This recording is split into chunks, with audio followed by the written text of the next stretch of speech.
எங்கள் வீட்டில் ஒரு வாரமாக மாப்பிள்ளை பொண்ணு விருந்து நடந்துகிட்டு இருந்தது. சிக்கனு மட்டனு மீனுன்னு சாப்பிட்டு ரொம்பவே போர் அடிச்சு போச்சு. அதுக்கப்புறமா மாப்பிள்ளை பொண்ணு ஊருக்கு அனுப்புறதுக்காக ட்ரெஸ் எடுக்க சொல்லியிருந்தாங்க. சரின்னு 2 பேருமா போயிட்டு அவங்க 2 பேருக்கும் ட்ரெஸ் எல்லாம் எடுத்துகிட்டு அப்படியே நேராக ஒரு ஸ்வீட் கடை உள்ள வண்டியை விட்டுட்டோங்க. விட்டதுக்கப்புறமா அங்கே போயிட்டு ஒரு சாட் ஐட்டம் சாப்பிட்லான்னு சொல்லி போனோம். முதல்ல எங்கள் ஊரில் லக்ஸரியாக காம்போவாக ஒரு ட்ரீட் கொடுத்துருந்தாங்க.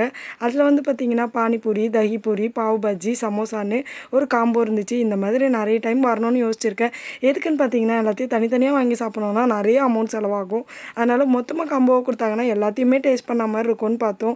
அதுக்கப்புறம் எல்லாத்தையும் ஒரு காம்போவாக வாங்கிட்டு ஒன்று ஒன்றா சாப்பிட்டுட்டு எது நல்லா இருக்கோ அதை நிறையவா வாங்கி சாப்பிட்லாம் அப்படின்னு சொல்லிட்டு பிளானை போட்டு வாங்கினோங்க. காம்போ வாங்கினா அதுவே இரநூறுபா கிட்ட ஆயிடுச்சு.